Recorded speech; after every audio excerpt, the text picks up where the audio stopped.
Hi, this is Mary of Mary Humphrey Coaching. Today we're talking about an interesting topic, listening. Listening is healing.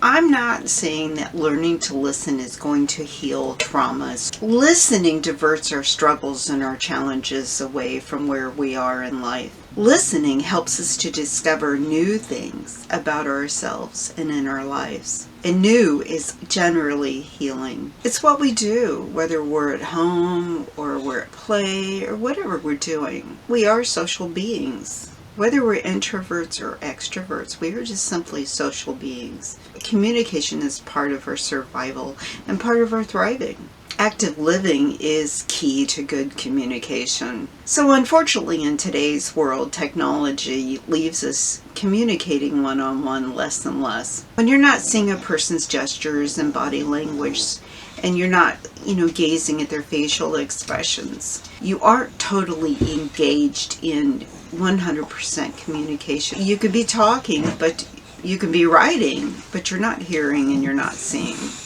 Listening is not just about hearing. Listening is just a physical matter of vibrations that are sent to the ear. What exactly is active listening? Active listening involves more than just the physical act of listening. Active listening is hearing, but it's also understanding what you're hearing. It's processing the information. And it can also involve responding to clarify for more information. So how do you actively listen? And it may feel like a given, but it's good to step back, and it's good to grow, and it's good to get better at things. Make it a mindset that you're going to listen well. It's being grounded in the moment. You're going to listen to what's really being said. You're going to listen to the world around you, but you're also going to listen to what's being said to you by whoever's talking to you or whoever's speaking. You're going to give that person your undivided attention. You're not going to interrupt. Interruption is common with self-centeredness, because that self-centered person is all excited and they have a better idea, and it's how they see things, rather than allow the person to speak their way through, because their interest is on themselves and not on the speaker. Using body language is also a given. Gestures are a part of communication. You can give a nod. You can give a slight little raise of the hand. I agree with you. Don't do it in a way that's interrupting. It's kindness. It's compassion. It's empathy. And it's also a form of, I hear you. A smile is wonderful. I hear you. I'm listening. I'm thinking of you. I'm right with you. Maintaining eye contact is also important, and sometimes it's hard, especially when you disagree. If you're an introvert that has to get away to really think about a situation and sort it all out, you may need to look away for a second as an introvert. But again, this may be something that you can do in your mind, a mindset of, I'm looking at you and I'm smiling, but you can actually in your mind place yourself somewhere else, but I have to think about what you're saying. And it just takes some work. And again, empathy is so important. It doesn't mean that you have to agree with whatever this person is saying. And empathy means that you understand that this person has emotions and feelings. Whether or not you agree with the situation, you can have empathy. Active listening involves questions. It doesn't mean that you ask questions just because you feel like you have to. Asking questions isn't a part of kindness, but it is a part of the conversation. We can ask questions to verify that we understand what's being said. And it goes like this. Let me repeat this back to you. I think you just said blah, blah, blah, blah, blah.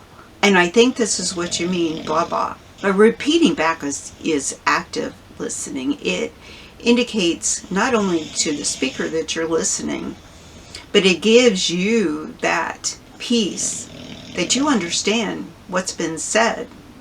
And you can process it once you understand it, and you process it correctly. And how does this help with healing? I believe that, especially when we've been involved with trauma, we start listening in a different fashion. we listen with the guard up, which may block part of the conversation. We only hear maybe a part of what's being said. I'm going to read some examples to you from a post that I wrote on a personal blog that I own. And my own experience just came out so uplifting. I had been under some stress. I realized that how much that stress felt relieved just under this bit of personal growth, and just with seeing the world with a different set of eyes. And I know we're talking about hearing, but once you hear things different, you also look at things different. You process things different. Despite my own perception that I listen well, I decided to pay attention to how well I really do listen. So within a day or two, a couple of things happened. I listened to an Amish woman as she told me how she really should have been planting on such a nice day. Planting means she thought she should be standing on the plow behind the horses in the field. How wonderful. She shared things with me that warmed my heart. It just absolutely warmed my heart. I'm glad that I really listened to what she was saying. I had purposely slowed my pace that day. Those few minutes revived what had been a slump in my day. Who knows? It may have done the same for her. Next story. I listened to a local man as he told me that his clothes were in a box in the back of his trunk. He said he was fighting with his wife about her son. Her son was leaving prison. He had sent to jail as the son came home from prison. I stood there, I listened, I didn't judge. I felt empathy. Did I agree with him going to jail? Maybe yes, maybe no, but I didn't judge. I listened. There's a lot of life to be learned by listening. That was what I picked up on in that moment. I realized I was talking to a man who, despite all of his hardships, could still laugh and enjoy life. He was genuine. And even though he was in that situation, he made sure that he told his story in an uplifting manner that we all could learn from. That day, that man needed someone to listen to him. And I learned something from having that empathy and having that caring and having that active listening. Third story. I listened to the man at the gas station talk about his motorcycle expeditions, besides the fact that I was heading to the market in the small town that was going to close in 15 minutes. And I just listened because this guy needed to have someone hear his story. I found myself laughing out loud despite the fact I needed to watch the clock. I actually started crying, shedding tears from belly laughs. I no longer saw the guy with grease up to his elbows. A guy that was always engrossed in his work and work only, and me too. It had been a stressful work from home week. I heard a person that really wanted to experience more in life. This is what I heard through his words and his actions. I heard a person that could joke about his middle age. I listened intently, purposely, and I learned a lot that day. I learned a lot about myself. I learned a lot about other people. I learned a lot about listening. With myself, I learned that there's a much bigger world out there, and sometimes when we get engrossed in our problems, we get engrossed in the stress, we get engrossed in work, we get engrossed in our schedules, we get engrossed in watching the clock, we forget about this wonderful world. We forget to look at life through the eyes of a child with wonderment and newness. And excuse the bulldog noise, he's very soothed by hearing me talk, but he gets a little loud. So how is that healing? It's healing because you grow in these experiences. You grow through active listening. My lesson that week was to continue practicing to listen intently, with purpose. Forget the clock. As a small business owner, as a coach, I find myself engrossed in the calendar.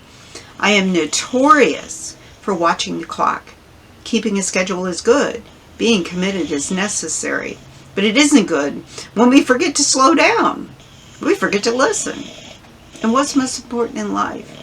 It's people. Nothing is worth not listening. If you think you listen well, try harder. Give it a shot. Listen with purpose.